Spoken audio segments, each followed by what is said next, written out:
St. Paul has a very encouraging word for all of us today from his second letter to the Corinthians, our second reading. Paul says, "We implore you on behalf of Christ, be reconciled to God."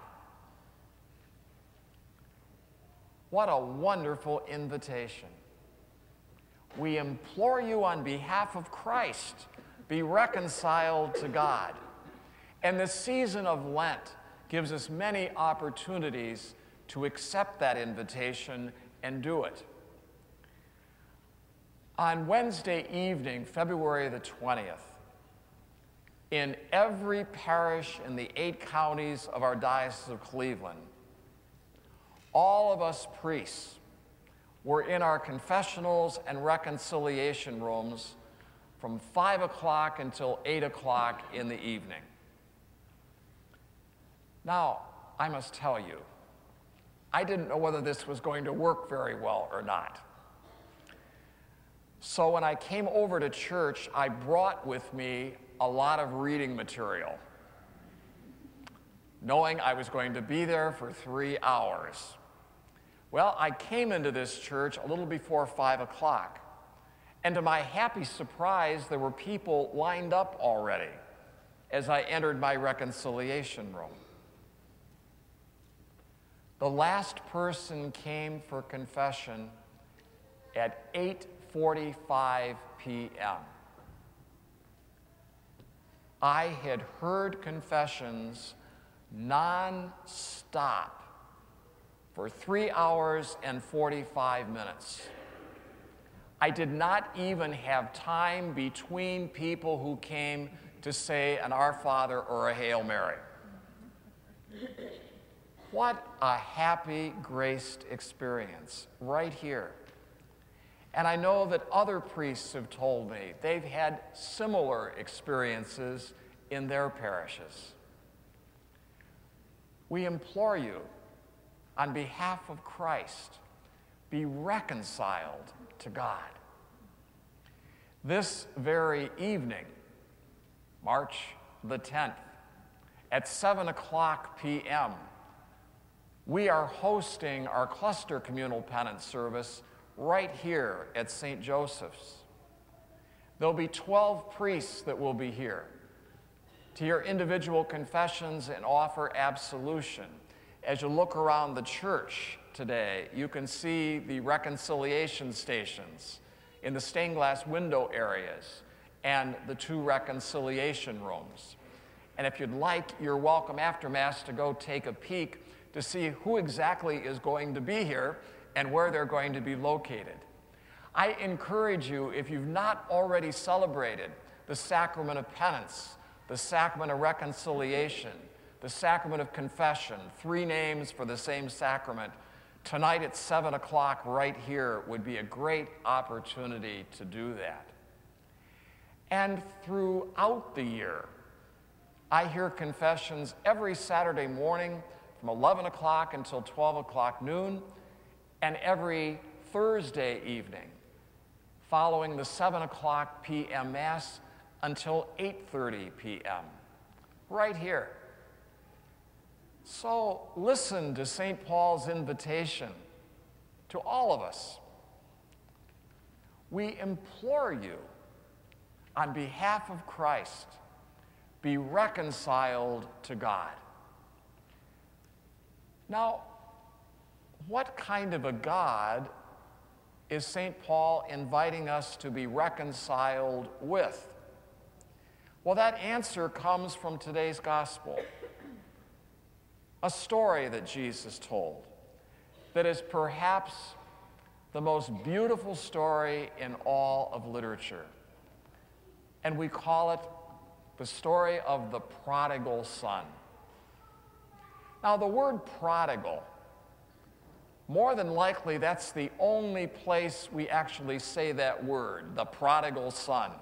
It's not part of our everyday vocabulary. So I wonder if you know what the word prodigal means. Well, I checked it myself in my Webster's dictionary. Prodigal means recklessly extravagant, or it also means lavish. And we look at that younger son in this story. He was recklessly extravagant and lavish in his sin. He was going to prostitutes, he was getting drunk, he was carousing. The prodigal son. But we can also use that adjective with his father. His father was also prodigal. His dad was recklessly extravagant and lavish with his forgiveness, with his mercy, with his love, with his affection. So we have one father with two sons. And if we look at those two sons and their relationship with their father, perhaps we find a glimmer of ourselves. Because this story is really our story. There's the younger son who flamboyantly sinned and comes back sincerely asking to be reconciled with his father.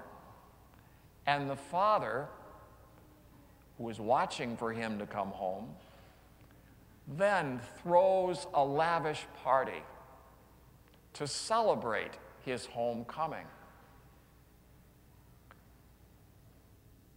The older son, the younger son's brother, looked at himself as being quite honorable and, in fact, being beyond reproach. But that older brother, he had anger in his heart. He had bitterness in his heart for his younger brother.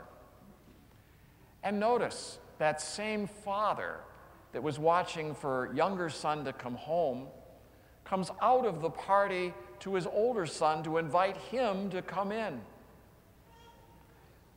And older son refuses.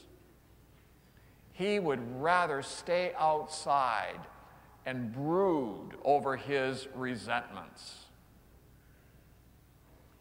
You look at those two sons, younger and older, and in their own way, they were both sinners. Both of them needed to be reconciled with the father. And the father was anxious to show love and affection and mercy, recklessly, extravagantly, and lavishly to both sons. Younger son received it. Older son refused. He didn't think he needed it. And so we look at this great sacrament that Jesus gave to us, the sacrament of penance, reconciliation, confession. He knows that we need it. All of us need it. Do we accept his offer? He's inviting us to appreciate even more deeply his recklessly extravagant and lavish offer of mercy and forgiveness and affection, of which the father in the story is only a glimpse. Which of the two sons do you most closely identify with?